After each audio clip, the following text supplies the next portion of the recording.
Fala galerinha, tudo bem com vocês? Se não estava, agora vai ficar. Roda a vinheta aí!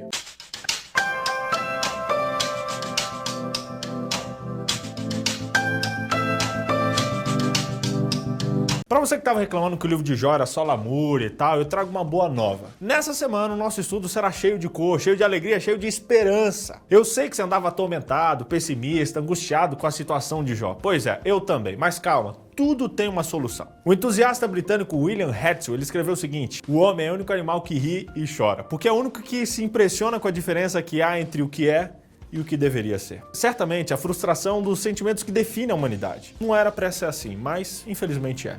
Lide com isso. Lide com isso, lide com isso, lide.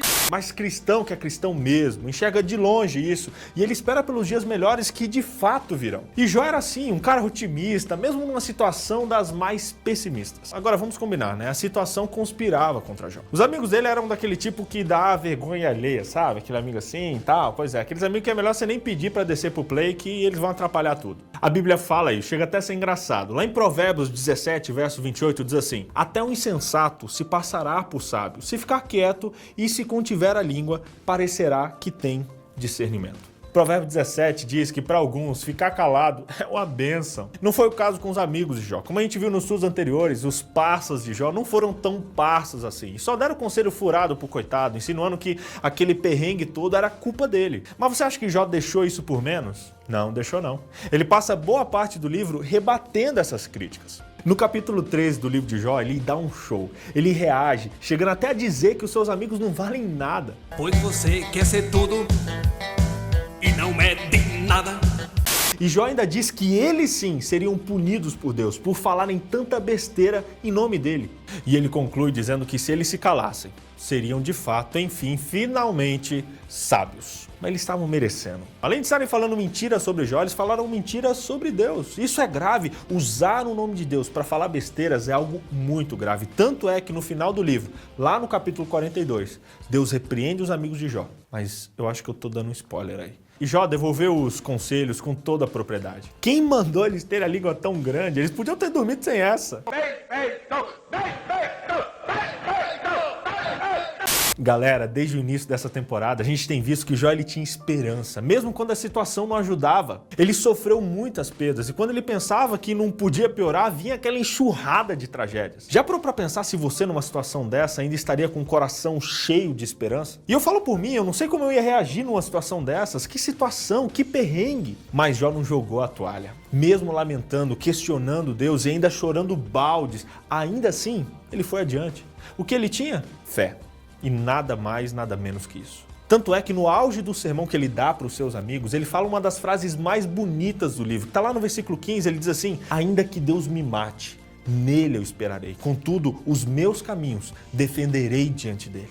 Jó era um lutador, ele era um brasileiro que não desiste nunca. Baita declaração de fé. E Jó continua no discurso. No versículo 16 ele diz assim, ó: também ele será a minha salvação. Porém, o hipócrita não virá perante ele. Mesmo se Jó morresse, ainda assim, ele cria que teria de Deus a salvação. Estranho, né?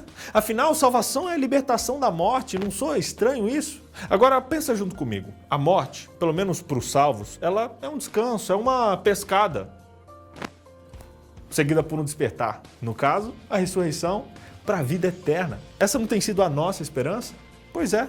Milênios atrás era isso que Jó esperava e sem ter ainda a Bíblia inteira como inspiração como nós temos hoje. Eu imagino também que Jó não deveria ter aquele entendimento profundo sobre o sistema de sacrifícios. Até porque não tinha tabernáculo, não tinha cruz, mas ainda assim Jó fazia sacrifícios por seus pecados e pelos pecados dos seus filhos antes deles morrerem. Jó acreditava numa salvação e de fato fazia tudo o que podia para tê-la. Jó tinha esperança porque seguia e servia a um Deus de esperança. Esperança, que palavra, que conceito, a capacidade de esperar por algo ou alguém. Eu sei, até confesso que de uns tempos pra cá a gente só fala de esperança. É livro de esperança, é música de esperança, é culto de esperança, canal de esperança.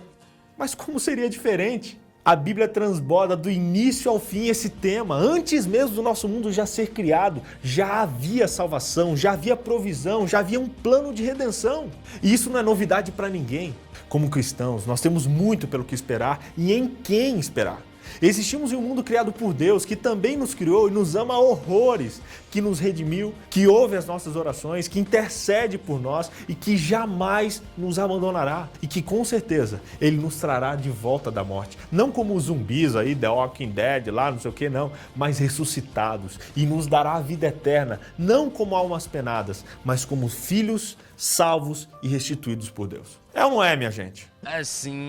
E bora relembrar tudo que estudamos. Vamos lá nos tópicos. Primeiro, Jó teve esperança, mesmo quando tudo conspirou contra ele. E quando digo tudo, é tudo mesmo. Com exceção de Deus, tudo conspirou. Mas Jó permaneceu fiel, preparado inclusive para morrer. E sem descrer em Deus. Top, né? Segundo, ao conversar com alguém que está sofrendo, não haja feito os amigos de Jó. Escolha fazer os discursos de motivação, de esperança, de otimismo. Terceiro, a fé é irmã da esperança. E nós somos o povo da esperança em tese. Está na hora de deixarmos esse sentimento crescer no nosso peito. Quarto, a Bíblia está lotada de promessas de esperança. Já percebeu? Se não percebeu, está na hora de fazer um ano bíblico e conhecer melhor o texto sagrado. Porque saco vazio não para em pé. Sabe aquela frase, a esperança é a última que morre? Pois é. Jó levou essa frase muito a sério, até as últimas consequências. Ele podia morrer, mas a esperança continuaria em pé, além dele, além daquela fase triste que ele estava vivendo, além daquele momento isolado na história. A esperança iria além até mesmo da própria existência de Jó. Aprenda com Jó, nessa vida tudo tem um motivo e tudo coopera para o bem daquele que ama a Deus. Eu sei que isso não chega a mudar a sua situação, não é verdade? Mas a vida é assim mesmo, doida, maluca, estranha. E no mundo a Bíblia diz que você terá aflições, aflições mesmos. Mas levanta a cabeça, meu irmão, porque Jesus venceu o mundo. E se Ele venceu, você pode vencer também. E isso não porque você consegue vencer sozinho, mas porque você está ligado à força daquele que é onipotente. Por isso, não tenha medo, não duvide, não desanime. Afinal, se Deus é por você, quem será contra você? Bem, galera, por hoje é só. Gostou do vídeo? Curta, compartilhe, comente e, é claro, viva com esperança, hein? Beijo do gordo, até semana que vem!